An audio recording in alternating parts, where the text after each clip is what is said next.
नमस्कार, मैं शिवानी रतूड़ी लाइव में आपका स्वागत करती हूँ। बिहार विधानसभा चुनाव 2025 से पहले राजनीतिक अखाड़े में घमासान तेज हो चुका है। राज्य की सत्ता में काबिज एनडीए गठबंधन की सरकार अपने आखिरी बजट की तैयारी में जुटी हुई है, जिसे उप मुख्यमंत्री एवं वित्त मंत्री सम्राट चौधरी पेश करने जा रहे हैं। इस बजट को सिर्फ आर्थिक आंकड़ों तक सीमित न रखकर चुनावी मोर्चे पर भी इस्तेमाल करने की रणनीति बनाई जा रही है। जी हाँ, वहीं विपक्ष के नेता तेजस्वी यादव ने पहले ही अपने चुनावी तर्कस से कई तीर छोड़ दिए हैं, जिनका असर इन बजट पर साफ देखने को मिल सकता है। राजद नेता तेजस्वी यादव लगातार बिहार के दौरे पर हैं और अपने चुनावी वादों से जनता के बीच पैठ बनाने में जुटे हुए हैं। उनके प्रमुख वादों में माई बहन मान योजना सबसे ज्यादा चर्चा में है, जिसके तहत वे महिलाओं को हर महीने 2,500 रुपए देने का दावा कर रहे हैं। हाल ही में कर्नाटक और मध्य प्रदेश जैसे राज्य में महिला मतदाताओं को ध्यान में रखकर नगद सहायता योजनाओं का फायदा सत्ताधारी दलों को मिला है। जी हाँ, इसलिए नीतीश सरकार भी इस दिशा में कोई बड़ा दांव खेल सकती है। ऐसे कयास लगाए जा रहे हैं कि सम्राट चौधरी अपने बजट में महिलाओं को आर्थिक रूप से सशक्त बनाने के लिए किसी नई योजना की घोषणा कर सकते हैं, जिससे तेजस्वी के इस वादे की धार कमजोर हो सके।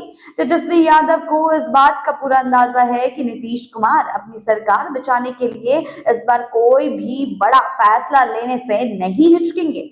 यही वजह है कि सम्राट चौधरी के बजट पेश करने से पहले ही तेजस्वी ने एक प्रेस कॉन्फ्रेंस कर अपनी मांगों की पूरी लिस्ट जो है वह जारी कर दी, जो कहीं ना कहीं राजद की चुनावी रणनीति को भी दर्शाती है। वृद्धावस्था पेंशन, विधवा पेंशन और दिव्यांगजन 400 रुपए से बढ़कर 1,500 रुपए करने की मांग की गई है। 200 यूनिट मुफ्त बिजली देने की योजना लागू करने पर जोर दिया गया है। जाति आधारित सर्वे में मिले 94 लाख गरीब परिवारों को 2-2 लाख रुपए की आर्थिक सहायता देने की बात रखी गई है। माई बहन मान योजना की तर्ज पर महिलाओं के लिए वित्तीय सहायता की मांग की गई है।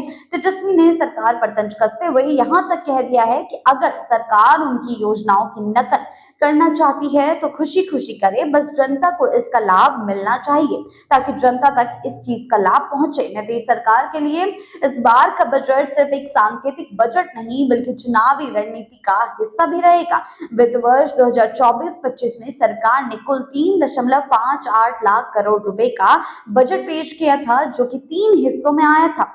मूल बजट 2.78 लाख करोड़, मानसून सत्र में 47,512 करोड़ का अनुपूरक बजट और शीतकालीन सत्र में 32,507 करोड़ का अतिरिक्त बजट। इस बार भी बजट का आकार 3 लाख करोड़ के आसपास रहने की संभावनाएं जो है जताई जा रही हैं, लेकिन असली खेल इस बजट की नीतियों और योजनाओं में होगा। विशेषज्ञों का मानना है कि बजट में कृषि, शिक्षा, स्वास्थ्य, बुनियादी ढांचे और महिलाओं के लिए सशक्तिकरण को प्रमुखता दी जा सकती है। जी हाँ, बिहार सरकार मुख्यमंत्री कन्या उत्थान योजना, छात्रवृत्ति और स्वरोजगार योजनाओं में भी बड़े बदलाव कर सकती है ताकि चुनाव से पहले युवाओं और महिलाओं को आकर्षित किया जा सके।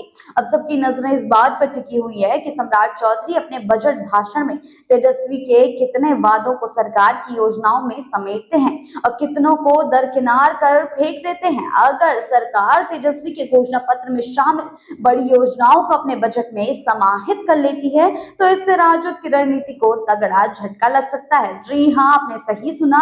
दूसरी ओर अगर सरकार बजट में इस तरीके की लोक लुभावन घोषणाएं नहीं करती तो विपक्ष इसे मुद्दा बनाकर प्रचार करेगा कि एनडीए सरकार जनता के लिए कोई ठोस कदम नहीं उठा रही। ऐसे में इस बजट को सिर्फ एक वार्षिक वित्तीय दस्तावेज न मानकर बिहार चुनाव की पृष्ठभूमि तैयार करने वाला बड़ा हथियार भी माना जा रहा है। जी हाँ, बिहार में चुनावी हलचल लगातार तेज हो रही है और आने वाले हफ्तों में बजट, चुनावी घोषणाएं और सियासी बयानबाजी इस पूरे राजनीतिक परिदृश्य को और गरमाने वाली साबित हो सकती है। नीतीश कुमार के सामने इस बार सत्ता बचाने की सबसे कठिन चुनौती है और उनके रणनीतिकार हर दाव सोच समझकर खेलना चाहेंगे। अब देखना यह होगा कि सम्राट चौधरी का बजट एनडीए के लिए संजीवनी साबित होता है या तेजस्वी यादव के मुद्दों को और हवा देने का काम करता है। ऐसी ही खबरों के लिए जुड़े रहिए हैं लाइव के साथ ही चैनल को सब्सक्राइब करना ना भूलें और हमारी फेसबुक और वेबसाइट के साथ भी जरूर जुड़ें।